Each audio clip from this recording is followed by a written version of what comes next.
Black heaven is a place where... Here is another highly informative, raw audio segment with some very important information. Hopefully, you will gain a better understanding of a few more unanswered questions in your own life. Just by listening to this, we really appreciate you for letting John Henry Media Network assist in expanding your knowledge of self. Now, listen to this. Looking at the blacks in the front seat, Bernie Mac joking right now, him and Richard Pryor. Do not attempt to adjust the picture. We are controlling transmission. Go! I'm gonna make these suckers recognize I ain't playing ho. If you violate off the top trick, you gotta go. Woo! You can fool this country, you legit, but I know you a punk-ass gangster. We will control the horizontal. We will control the vertical. We can change the focus to a soft blur or sharpen it to crystal clarity. You know it's hard out here for a pimp. Amani. I want Empire to be here long after I'm gone. I need to start grooming a successor, and it can only be one of you. For the next hour, sit quietly and we will control all that you see and hear. This is not entertainment. This is a life that could have been taken here, and you are standing around laughing like this is entertainment for you to look at. Get off the reality TV shows and get into reality. You are about to participate in a great adventure. To the Empire.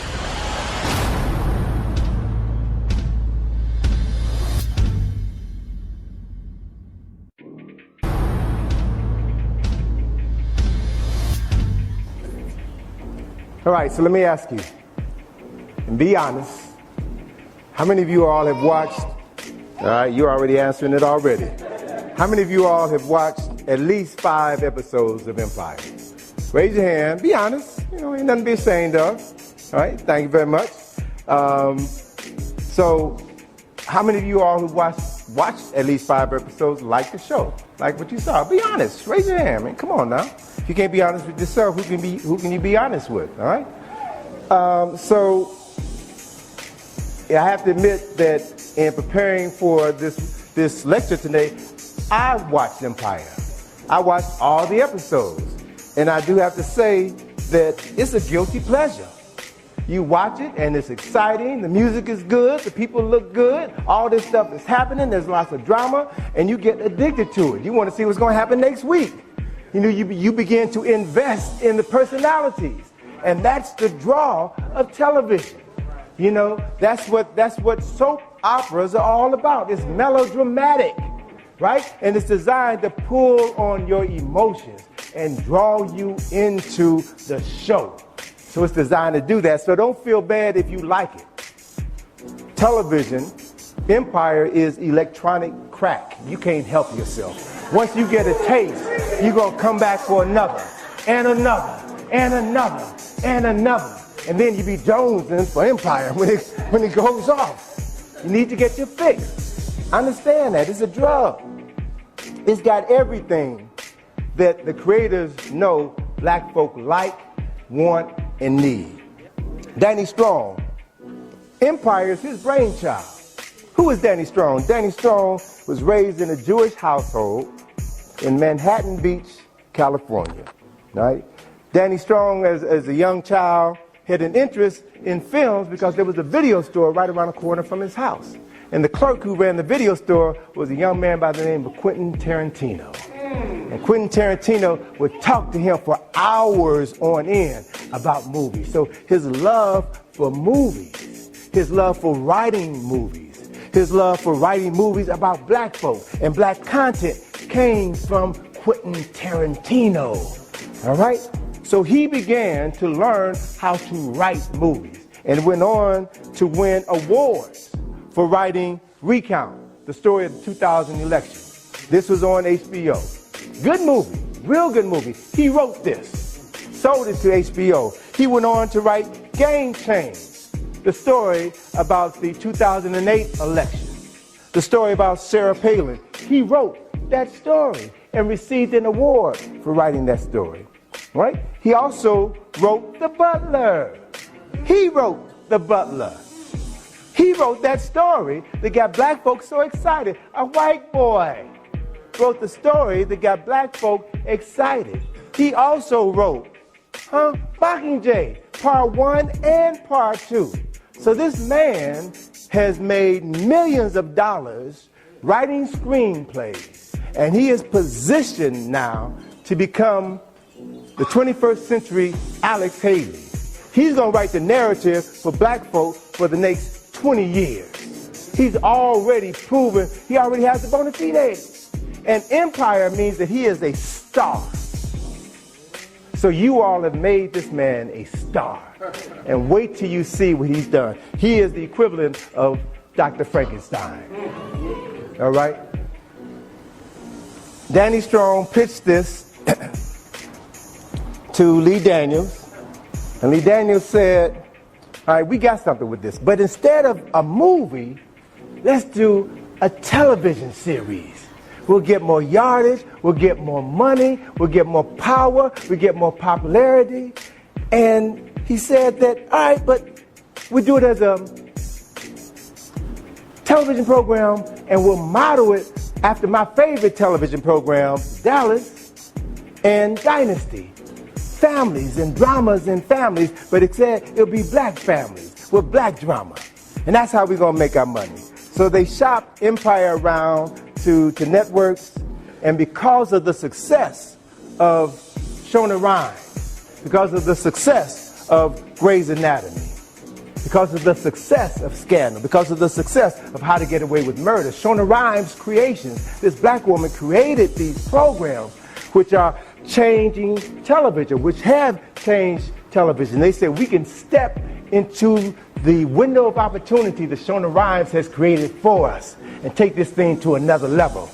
That's how they pitched Empire to television studios. And so they shopped it around. They went to all the major television studios and said, we're going to see who's going to give us the best deal. And they wound up going with Fox, right? They wound up going with Fox because of Fox's commitment to promoting the show. They put millions of dollars into promoting the show and making us want it even before it aired. That's programming, that's manipulation, that's brainwashing.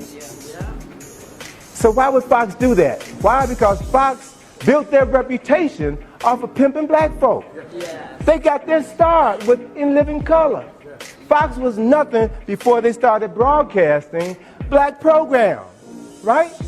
And then after they made their money, secured their position, they kicked black folk to the curb and said, we don't need you no more. We got our position, and now we can move on and do what we want to do, because it's hard out here for a pimp, right?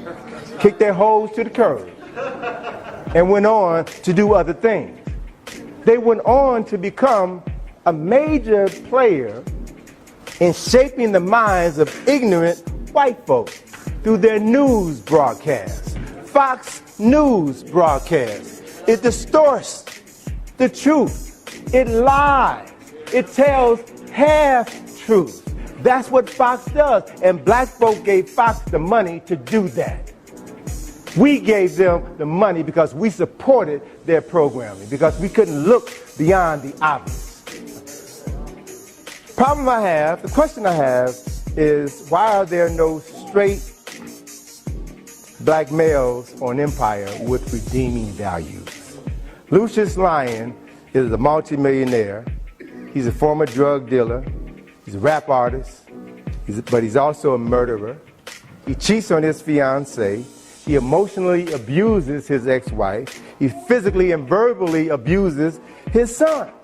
Now, granted, he's a nice-looking man. He's a handsome brother. But he's a lying, manipulative SOB. And he is proof positive to white folk that you can take Negroes out the ghetto. No matter how much money we got, we still gonna act like ghetto rats. So he reinforces that stereotype every single week. His eldest son, Andre, is an educated bourgeois Negro. He's untalented, ain't got no talent. He educated his mind, but he doesn't have any talent. You see that parallel? Black folks get an education. You ain't cool. You ain't got nothing to offer us. Huh? He acting white. And what did he do? He married a white woman. Huh? All right? He married a white woman. So And he's crazy. He's bipolar. He flip-flops more than Mitt Romney, right? His youngest son, Hakeem, is an arrogant, ignorant, lazy, spoiled punk. That's what he is. He'll have sex with any female with a pulse. He don't care. He's disrespectful to his mama and his daddy. And if he wasn't born with a silver spoon in his mouth, then he'd probably be dead or in jail or robbing your house while you hear this lecture. He's good for nothing. He's gonna mount to nothing, all right? So, Uncle Vernon is violent, backstabbing, drug addict. And he was beaten to death at the end of the movie, at the end of the series. Cousin Bucky tried to shake down his meal ticket, and he wound up getting shot in the eye. There are no family values in this family program. There are no males except for the homosexual male who has feelings, who has concern for others. So you see what's being shaped by this program. Malcolm, the only intelligent black man, decent black man, quit his job as chief of security after he tasted cookies. So he got his and he left, right? Problem number 6. Problem number 6 is the issue that just came to my attention recently, the issue of colorism in the show. All the people with money, influence, and power are light-skinned, and all of the dark-skinned folk are their gophers. Becky is Lucius's assistant. She's overweight, she's dark-skinned, and she's got a bad blonde weave. And as she said in the last episode, they asked her, why is your name Becky? Because my mama is white. Huh? Is she passing or is she passing? Is she out of her mind? Right? Portia is Cookie's dark-skinned assistant. She ain't too bright. She's constantly being told by Cookie to shut up. But she's faithful like a dog. And when Cookie threw her shoe at Lucius, she said, get my shoe, girl. She's a dog.